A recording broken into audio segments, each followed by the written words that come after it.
Sain OO, tasain OO, yang artinya halo Urbaners dimanapun kalian berada, bagaimana kabarnya? Kembali lagi bersama saya John, still in the house. Gimana? Masih suka pakai celana jeans dengan resleting di bagian depan? Hehehehe. Kali ini saya akan merangkum sebuah film berjudul Sniper Ultimate Kill tahun 2017, dan tanpa mengurangi atmosfer keseniperannya, langsung saja pasang handsfree, simetriskan khusus terbahan, kencangkan celana dalam, selamat menonton dan cekicrot.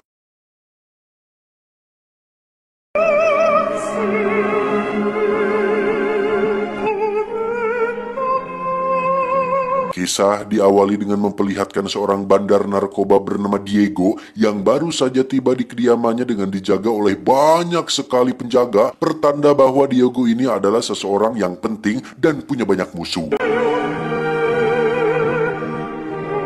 Diego pun masuk ke dalam kamar untuk bertemu dengan sang tunangan yang ketika sedang ibak bersama, tiba-tiba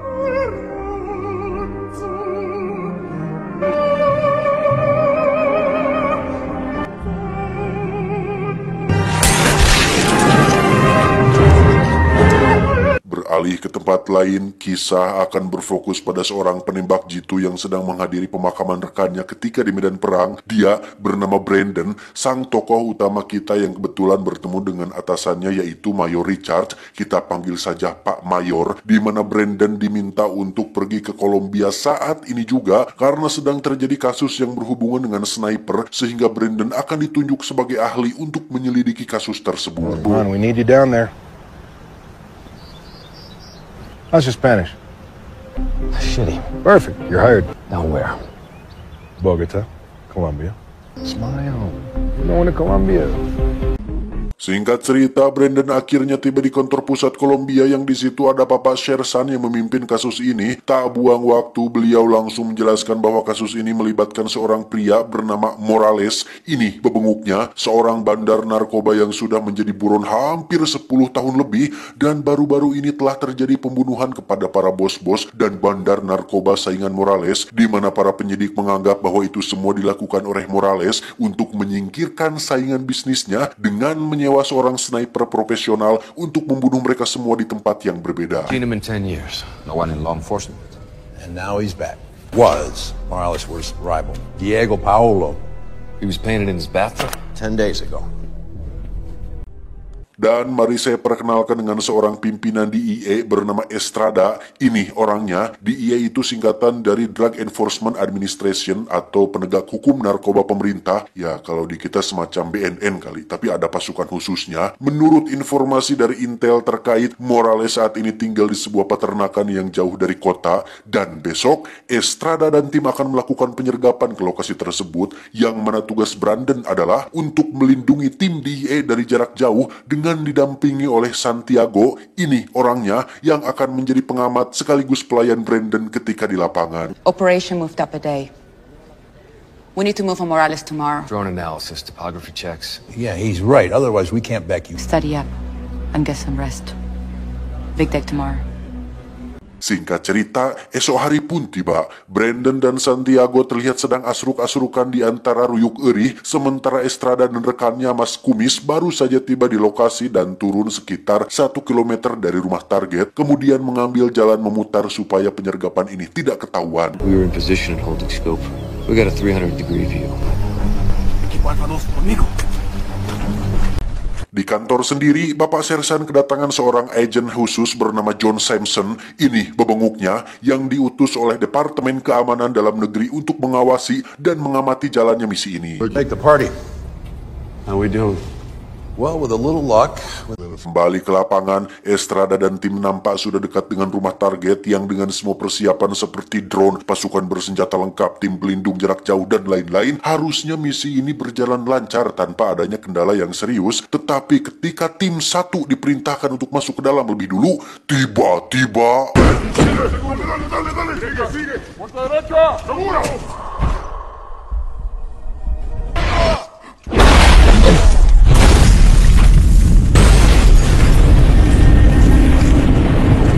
Ketegangan belumlah selesai sampai di situ karena seorang sniper rupanya sedang mengawasi mereka semua dari jarak jauh. Mas Kumis pun terkena tembakan di kakinya yang membuat beliau mengerang kesakitan. Hingga saat Estrada sedang berusaha menolongnya, si Mas Kumis pun tewas dengan kepala yang meledak akibat peluru khusus yang ditembakkan oleh si sniper. Just find the shooter!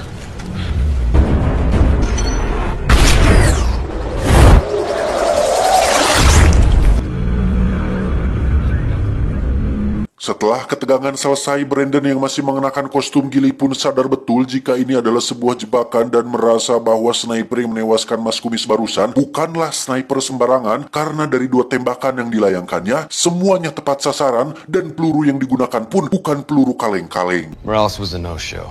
That's what happened out there. It was a setup. This sniper is not just an assassin. He's a pro.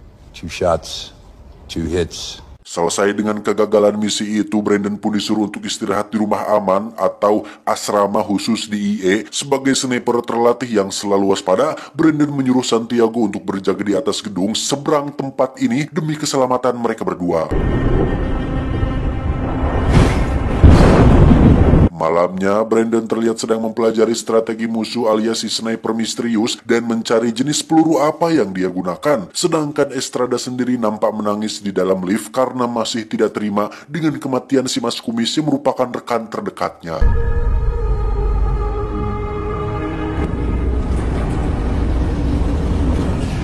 Tidak ingin air panon terus mengalir dari matanya, Estrada memutuskan untuk pergi ke jalanan menuju ke sebuah klub malam untuk mencari seseorang. Baru saja masuk, Estrada langsung ditoel-toel oleh pengunjung yang mabuk dan langsung menghajar orang tersebut hingga dia dengar cadas.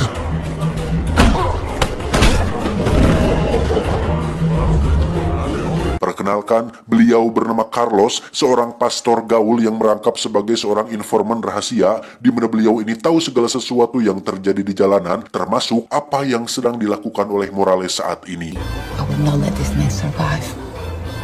I'm not walking away. Then help me. Berkat beliau, akhirnya diketahui bahwa Morales telah menyewa seorang sniper profesional dengan julukan El Diablo alias Sang Iblis dengan tujuan untuk menghabisi semua saingan bisnisnya, sehingga sekarang Morales adalah satu-satunya bandar narkoba yang menguasai hampir seluruh wilayah di Kolombia ini. El Diablo is what they call the sniper. Once El Diablo has your name, you are dead. He can lead you to Morales, but it's dangerous, man. Pastor Carlos menyarankan agar Estrada tidak terjun lebih jauh dalam kasus ini karena dari rumor yang beredar, sekali namamu diketahui oleh El Diablo, maka nyawamu dipastikan sedang dalam bahaya. My advice, cut loose of this. I can't live with myself if I work out on this job. I'll be in touch. Kembali ke Brandon yang mendapat kabar dari Santiago bahwasannya dia melihat ada laser pengintai dari arah sekian dan jarak sekian. Brandon langsung naik ke atap dan mempersiapkan senapannya, yang di sini kita akhirnya akan melihat bebenguk dari si El Diablo alias Sang Iblis yang terlibat duel sengit antar 2 sniper profesional. 22 degrees north-northwest. That's exactly what it is. Good work, Santiago.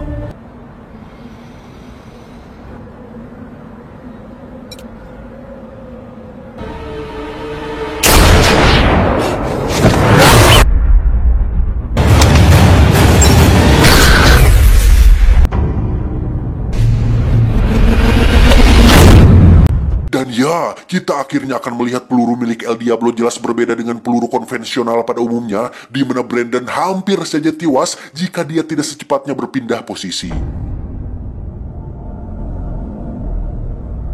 Keesokannya di kantor, Pak Mayor menjelaskan tentang peluru yang digunakan oleh El Diablo ternyata adalah peluru cerdas atau smart bullet berteknologi tinggi yang bisa berbelok dan meledak secara otomatis. Smart bullet ini rupanya adalah properti milik DARPA atau Departemen Pertahanan Amerika Serikat yang bertanggung jawab atas pengembangan teknologi untuk digunakan militer. Laser-guided smart bullet.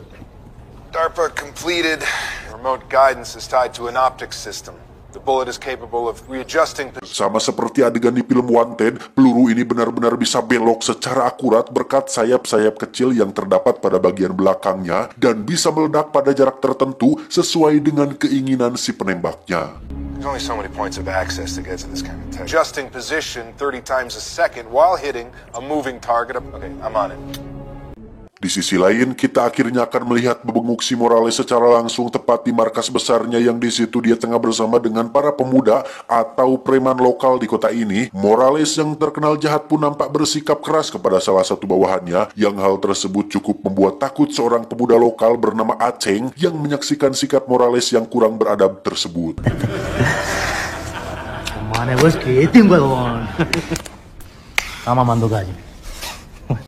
Tak lama, anak buah Morales pun melaporkan bahwa Brandon dan Estrada dinyatakan masih hidup, yang ketika akan menghubungi El Diablo, dia rupanya sudah ada di atas sambil menodongkan senjata gara-gara Morales belum mentransfer uang imbalannya. Where's my fucking money? Morales menolak membayar jika Brandon dan Estrada masih hidup, sehingga El Diablo diminta untuk segera melenyapkan keduanya karena sudah ikut campur dalam masalah ini. That Marine scout sniper is still alive. Listen, Diablito. You were paid to kill him, so your money is back in. Kembali ke Brandon dan Estrada yang baru mendapat kabar dari Pastor Carlos bahwa beliau sudah mendapatkan alamat kekasihnya El Diablo, yang ketika mereka akan berangkat ke sana, tiba-tiba... So what's yours?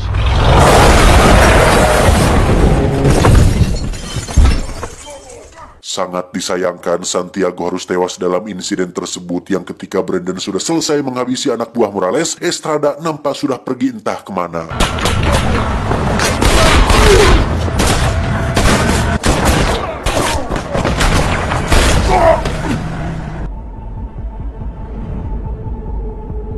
Estrada rupanya masih kekeh untuk pergi ke alamat tempat tinggal kekasihnya si El Diablo, yang aksi petantang petenteng tersebut justru mendapat penolakan dan perhatian dari preman setempat, yang membuat Estrada harus dikepung rame-rame.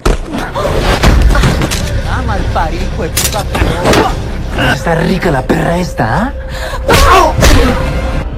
Si te queda carnecita en ese cuerpo.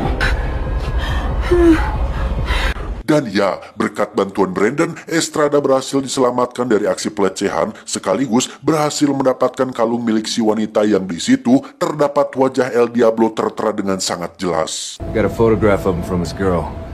I'm sending you a picture of him now. Foto itu pun segera dikirim ke kantor untuk diperiksa demi mengetahui siapa identitas asli si sniper El Diablo ini. Sementara Brandon dan Estrada akan tetap bertahan di jalanan untuk menyelidiki kasus ini tanpa bantuan dari kantor pusat. I'm going dark until I can puzzle this thing out. No one can know where we are. Brandon dan Estrada curiga bahwa Morales punya orang dalam di lembaga pemerintahan karena pergerakannya sangat-sangatlah cepat, bahkan mendahului rencana DEA di penyergapan rumah kemarin. Untuk itu mereka pun menemui Pastor Carlos yang mengetahui segala sesuatu informasi di jalanan. Namun untuk yang satu ini, beliau tidak tahu siapa orang dalam yang dimaksud. Tetapi jika Brandon ingin tahu siapa saja backingan si Morales, beliau siap untuk memberitahukan siapa-siapa saja dari mereka. Morales depends on his familia. If we can take some of them out, it might force him and his sniper to act atypical. Yeah, maybe. Ya, Brandon nekat membantai habis semua backingan Morales supaya dia muncul ke permukaan, yang mana aksi tersebut mendapat pertentangan dari agen John Samson yang merasa bahwa tindakan mereka berdua terlalu barbar dan bisa menimbulkan kekacauan. Tetapi Bapak Sersan dan Pak Mayor nampak setuju dengan tindakan Brandon yang cukup efektif untuk memancing si Morales keluar dari tempat persembunyiannya. Jorge Marroquin, Morales' banker, found dead at his desk at the morning hour. This isn't the way it was scripted. I say we give them more time. What do you say, Tom? I agree. Morales sendiri mendatangi El Diablo ketika dia sedang bobo bersama kekasihnya, yang karena sudah riut dan muak terhadap Brandon dan Estrada, Morales menawarkan sejumlah uang dengan nominal menggiurkan asalkan El Diablo bisa membunuh keduanya malam ini juga. Losing men and patience when he and Estrada are killed. There's 500,000 upside. Tak buang waktu, El Diablo segera menemui para preman lokal, yakni para pemuda yang salah satunya si Aceng yang kita lihat tadi. Dengan sejumlah uang yang sudah ada di depan mata, para preman ini setuju untuk memberikan informasi sekaligus bantuan untuk membunuh Brandon dan Estrada. The world is streets a priest. Give him to me. Dan ternyata rencana El Diablo adalah menyuruh para preman ini untuk menggantung Pastor Carlos di pohon, di mana El Diablo sendiri sudah standby di posisi yang tepat untuk menunggu Estrada dan Brandon keluar dari tempat persembunyian mereka. Give me a sign. You go out there, you're dead, and that is exactly what he wants. Sadar bahwa ini adalah sebuah jebakan, Brandon meminta Estrada untuk jangan keluar, dan untuk Pastor Carlos, serahkan saja kepadanya. There's no time for that shit. Do something. Ya, Pastor Carlos tetap saja tewas ditembak oleh El Diablo, sementara mereka berdua sendiri tak punya pilihan lain selain bertahan di posisi aman.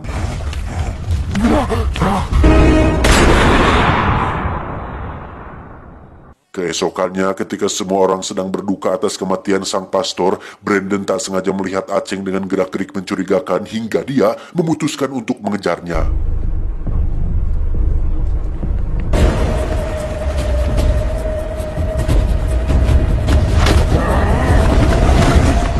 Sempat terjadi sedikit perlawanan, Aceng yang sebenarnya pemuda baik dan berdikari pun setuju untuk memberitahukan di mana lokasi markas Morales berada, apalagi setelah tewasnya pastor kesayangan kota ini, dia pun memilih untuk bekerja sama demi menjebloskan Morales ke dalam penjara. I tell you that I will last the night. Tell us where he's hiding. Protect you. Penangkapan terhadap Morales sendiri berjalan lancar tanpa adanya hambatan, di mana dia akan dibawa oleh agen John pergi ke Miami untuk menjalani persidangan di kantor Jaksa Agung Amerika Serikat. I'll see you two in Miami.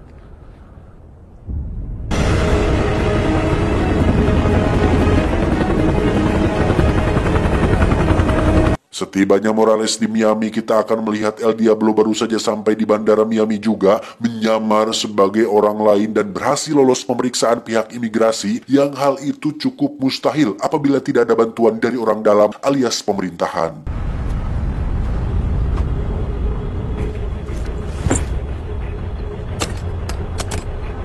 Kembali ke bandara, terlihat para pasukan tengah melakukan persiapan untuk mengiringi Morales menuju kantor Jaksa Agung. Di situ Brandon kembali bertemu dengan Bapak Mayor yang menunjukkan peluru yang digunakan oleh El Diablo, di mana peluru yang dibawanya tersebut jelas lebih canggih dan mutakhir karena Smart Bullet ini adalah versi terbaru dari peluru yang digunakan oleh El Diablo. Kids back in the fridge.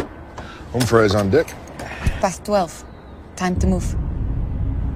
Sekalian juga Pak Mayor memberitahukan bahwa El Diablo ternyata adalah mantan tentara yang dulu bekerja di DARPA, di mana pihak DARPA sendiri melaporkan bahwa mereka kehilangan 100 butir peluru pintar yang sudah jelas bahwa itu dilakukan oleh El Diablo. Morales sendiri terlihat dipakaikan tudung kepala dan dibawa bersama konvoi yang akan membawanya ke pengadilan. Melihat konvoi berangkat duluan membuat agen John bertanya, "Kok kita nggak bareng sih bro?" Brandon pun menjawab, konvoi tersebut hanyalah umpan dan orang yang memakai tudung tersebut merupakan orang lain karena Morales yang asli akan dibawa menggunakan mobil van berwarna putih yang akan berangkat sebentar lagi. Gitu bos. The fake. Where's the real Morales? He rolls out later in a dry cleaner's van. El Diablo sendiri terlihat sudah bersiap di posisinya untuk membunuh Morales, yang rupanya dia memiliki majikan lain yang jabatannya lebih tinggi yang menyuruhnya untuk membunuh Morales agar tidak buka suara tentang orang-orang pemerintahan yang terlibat dalam bisnisnya, narkobanya yang ilegalnya. Here they come. I'll clock the convoy, you take perimeter.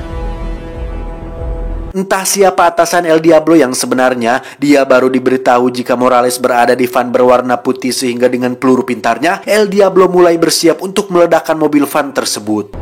Here comes the van. Diablo, I'll take care of this. Copy that, sir. All unit.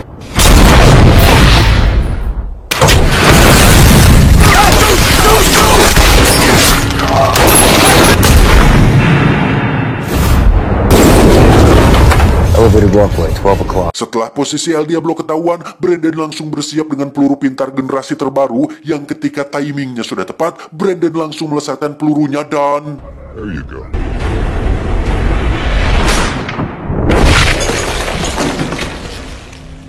Orang yang memakai tudung di konvoi tadi ternyata adalah Morales yang asli, sedangkan yang di mobil van sama sekali tidak ada manusanya, melainkan hanya sebuah mesin yang dikendalikan dari jarak jauh, yang rencana ini sebenarnya ditujukan untuk mengungkapkan backingan Morales alias orang dalam yang selama ini menjadi pengkhianat. What the hell is this? There's nobody in the fucking van. Where's Morales? It's called a decoy job. You just can't make this stuff up. Akhirnya terungkap bahwa agen John adalah orang dalam yang selama ini membantu Morales menjalankan bisnis narkobanya alias berperan sebagai backingannya, yang setelah Morales tertangkap tentu saja dia tidak ingin tertangkap juga, sehingga satu-satunya cara untuk bisa tetap menghirup udara bebas adalah dengan menyewa El Diablo untuk membunuh Morales. People died, Samson. Good people. That's on you, asshole. You're telegraphing our movements, putting our people in harm's way. You guys did a hell of a job. Good team. Gracias.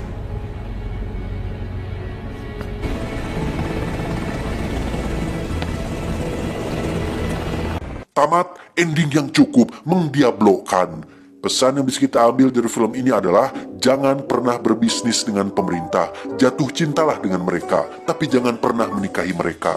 Ingat, kita seringkali menghukum maling-maling kecil, tetapi menunjuk maling-maling besar untuk bekerja di pemerintahan. Saya John mewakili para sniper FF mengucapkan terima kasih dan sampai jumpa di video selanjutnya. Adios, uang koin cacing Irlandia. Cuau, cuau, cuau.